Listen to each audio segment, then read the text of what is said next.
Conjuring cinematic universe has spawned sequels and spin-offs and sequels to spin-offs, and with the latest installment, The Devil Made Me Do It, on the horizon, it's showing no sign of slowing down. But let's take a look back at the 2013 James Wan film that started it all. Here are 7 things you didn't know about The Conjuring. Probably. You probably already knew this, but The Conjuring is scary. But do you know how scary it is? Horror films typically earn R ratings for violence, gore, profanity, or nudity, but The Conjuring is fairly light on all of these, and the producers were hoping it would get a PG-13. However, the MPAA felt the movie was just too generally scary, and there wasn't even a specific scene that could be cut to lower the rating. Not even this. Nancy?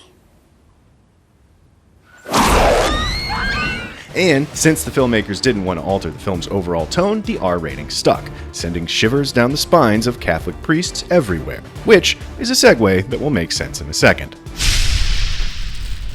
Thanks to the just plain scary R rating, when The Conjuring was released in the Philippines, some moviegoers reported feeling an evil presence after leaving the theater. So, Catholic priests were hired to bless viewers before seeing it and were kept on hand to offer spiritual and psychological support afterwards, which, and I can't prove this, is the first and only time Catholicism proved the MPAA right. Next thing. Based on a true story is frequently slapped on movies, even if the based on is given liberal amounts of creative license. However, in the case of The Conjuring, the real-life Lorraine Warren and Andrea Perron were consulted by the filmmakers and have vouched for the film's authenticity. Some changes, however, were made. For instance, the film has a nice little Hollywood happy ending, but in reality, the Warrens' presence in the house aggravated the spirits so much that the Perrons eventually kicked the demonologists out. Let's get out of here.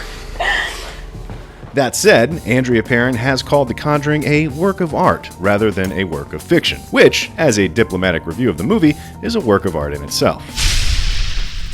After her debut in The Conjuring, Annabelle the Doll has since spawned her own trilogy of standalone films, and while the real-life Warrens did investigate a doll possessed by the spirit of someone named Annabelle, the actual doll was slightly less creepy than the one shown on screen.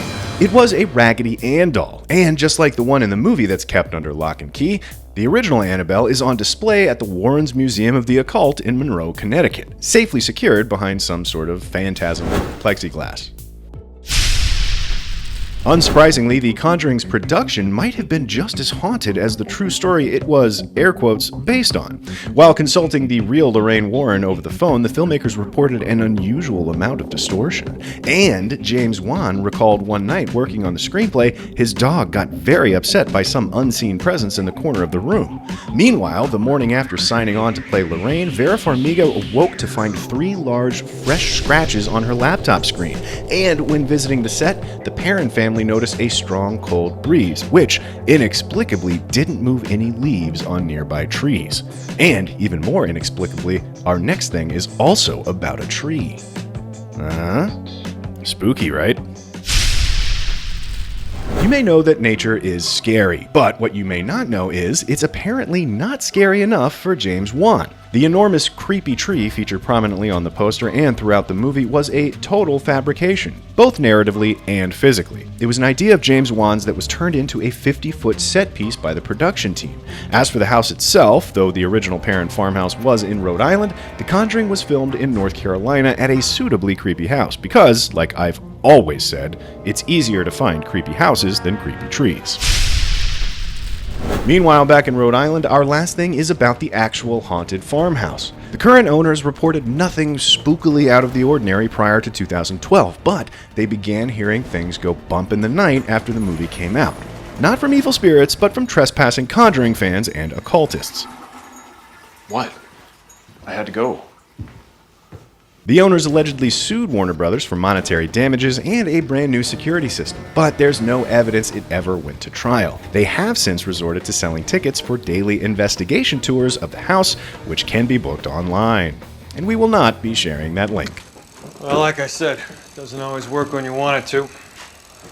There you have it. What's your favorite piece of Conjuring trivia? And which of the movies in the Conjuring Conjumatic Conjureverse should we conjure up a video for next? Let us know in the comments, and for everything movies, you're in the right place. Be sure to subscribe to IGN Movies and TV for more things you didn't know.